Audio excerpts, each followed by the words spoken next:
All right, lesson 5, mobility architecture concepts. In this lesson, we're going to talk about wireless clients and how they can move on a floor, move within a building or across a campus.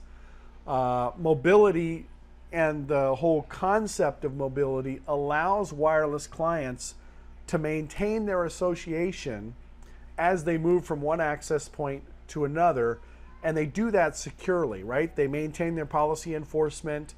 There's little delay or little latency as they kind of move across. Now, if you think about this, this is a really important concept in wireless, because if I constantly had to disassociate and reassociate every single time I moved from one cell or one BSA to another, it would not really be very convenient. So in this lesson, a very short lesson, we're just going to talk about the core concepts of that mobility architecture.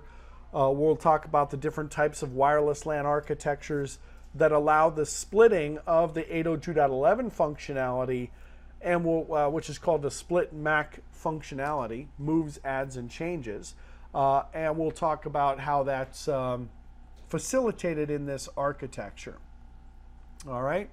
Like I said, really short lesson, but very important concept. The lightweight architecture, which is any architecture that's going to be managed by a controller, allows the splitting of our 802.11 functions between the controller-based AP that's going to process all my real-time transactions of the protocol, and the wireless LAN controller, which manages items that are not necessarily time-sensitive. This function we call split MAC. Okay, split MAC. The AP processes certain portions of the protocol. Again, all the ones that have that real-time requirement. That's going to include things like frame exchange handshakes between the client and the AP when you're transmitting or transferring frames, transmission of those beacon frames that we talked about, buffering and transmission of frames for clients that are in power save operation, responses to probe request frames from clients, forwarding notifications of those received probe requests to the wireless LAN controller. What else? Providing real-time signal quality information to the wireless LAN controller with every received frame, monitoring all the radio channels for noise, interference, wireless LAN functionality, monitoring for the presence of other access points, encryption. I mean, there's all kinds of real-time things that these APs process.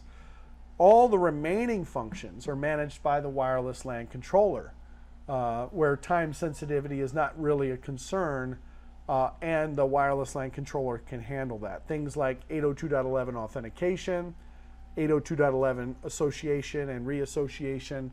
The reassociation piece, of course, is the mobility piece.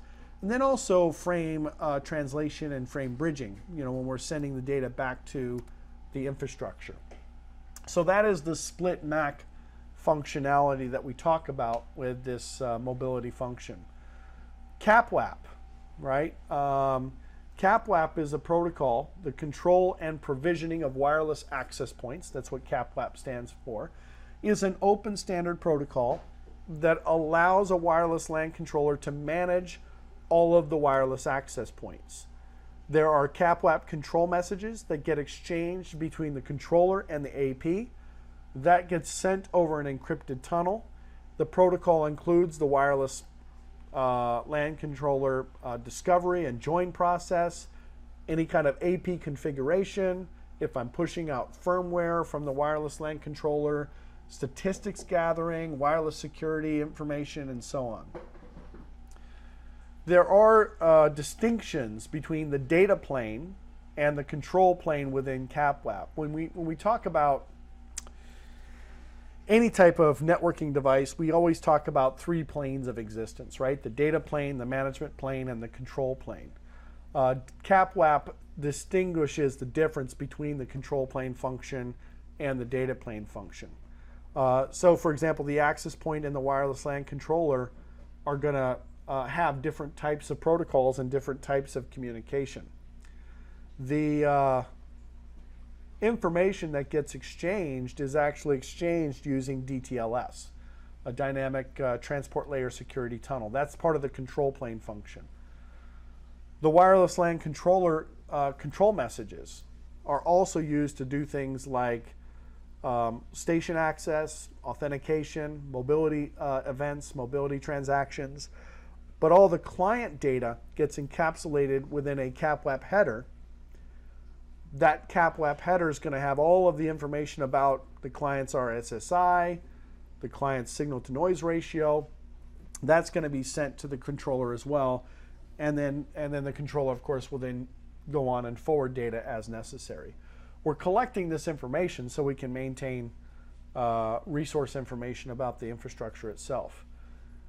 CAPLAP capable APs get authenticated before being able to download any configuration from the controller, and that authentication could even include a certificate-based authentication. Now, by default, the data plane itself is not encrypted. Only the control function is encrypted. So you can see the green line represents that data plane functionality, and again, by default, that's not encrypted. If you're using a mobility anchor, a little bit different. There are essentially two functions that run on a wireless LAN controller. Mobility anchor, which is a term that I just threw out there that we hadn't talked about yet, and mobility controller. Very important concepts when we're talking about this mobility environment. A mobility anchor has the responsibility to terminate all CAPLAP tunnels. It's also going to maintain client database. Now think about what it is that we're talking about here, right?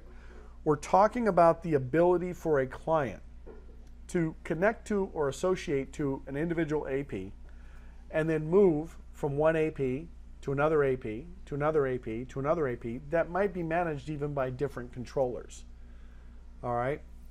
So as I'm talking about this architecture, keep in mind and you know, continually visualize that environment, because that's where you can kind of understand what these roles present and what these roles provide for.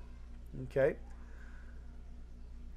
If there are thousands or maybe tens of thousands of clients that are associating, deassociating, roaming, or moving around the environment, maintaining the client database is not the job of well, let's just say that job is spread out, right, across different mobility anchors. The mobility anchor also configures and enforces things like security policies, QoS policies, and so on.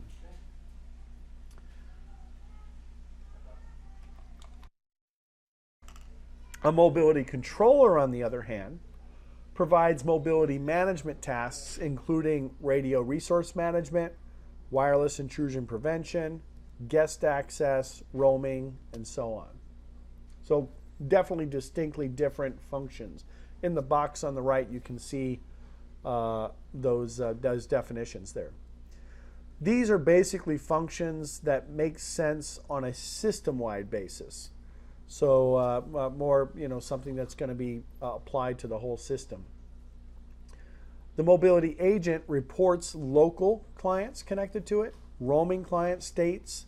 All of this goes to the mobility controller, and then the mobility controller builds a database of client stations across all of the different mobility agents. We're only seeing in this particular diagram, so it's not, I don't think this is the greatest diagram to address the design model that we're talking about here, because we only have one wireless controller. Everything else is a lightweight access point. We do see converged switches here. That's what this is supposed to represent, a switch with wireless built into it, but we don't see designations for mobility anchor and mobility controller. In a centralized mobility environment, both the MC and the MA functions are going to run on the same controller. Hopefully, I don't think we see it, but maybe if I can remember, it's not there. But hopefully we can see kind of a more robust design where we see where some of these functions might apply. The point of presence is how we define where the client is attached, right? And if you look at the diagram here, we can see point of attachment versus point of presence. There's a very distinct difference between those two. Let me define the point of presence first, because that's the first thing that essentially occurs in the environment. The point of presence is where the wireless client user is seen to be within the wired portion of the network. If on the wired network, we know that ARPs were done for that wireless user, it would also show that the wireless user has joined or is part of, shows up at the end of a .1Q trunk that comes in from a switch, and that points towards the wireless LAN controller. I guess basically, as far as the wired network is concerned, that's where the wireless user's location is. That makes sense? So that would be kind of typically where the controller sits. The point of presence is defined because it's used in a couple of different ways. First of all, it anchors the client's IP address. As the client moves from one AP to another, they may move across different subnets. So the network needs to keep the wireless user on the same subnet with the same IP address as they roam. If you think about that process, that's a challenging thing to manage, right? Because if I'm going from one subnet to the next, if I need to get a new IP address and I need to change my presence in that domain, then I'm going to have to reassociate, right? I'm going to have to disconnect, and then I'm going to have to reassociate. And we don't want to have to do that, obviously. So if their IP address does change, the IP address would change midstream, and we would, the user's connection, all the applications are going to break, and the network wouldn't work. So the network uses this point of presence concept to anchor the client's IP address. Regardless of where the client roams, they keep the same IP address. The reason why I don't like this particular diagram that Cisco provided is because it doesn't demonstrate how that function occurs, how the tunneling functions occur between different endpoints. Now, the other thing that they show on the slide here is point of attachment. Before a user roams, the POP and the POA are the exact same place. All right? So what's the difference? Well, the point of attachment is the wireless LAN controller where the client's AP CAPLAP tunnel is terminated.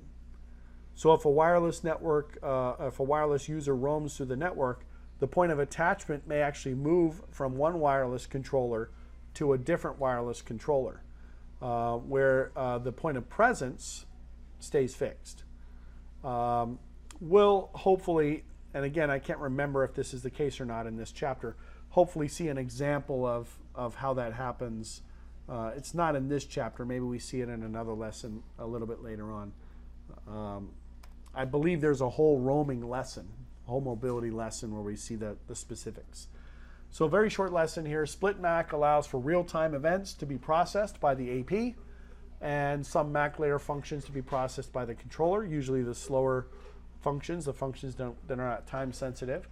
The CAPLAP tunnel contains all the control plane and data plane information. And that's actually separated into two distinct planes. The control plane is usually encrypted using DTLS, the data plane not. But you do have the option, by the way, I don't know if I mentioned that, to add DTLS to that data plane functionality as well. The mobility controller is responsible for system-wide functions. The mobility agent terminates the CAPLAP tunnel from the APs. And the point of presence is where the wireless user is seen on the wired network, basically where their traffic is inserted into the network. And the point of attachment is the wireless controller where the client's AP CAPLAP tunnel gets terminated. So some more terms and some more things to know about how this architecture is built. We're going to move on to the next lesson, with lesson 6, where we're going to take a look at optimizing RF conditions and looking at performance for the clients themselves.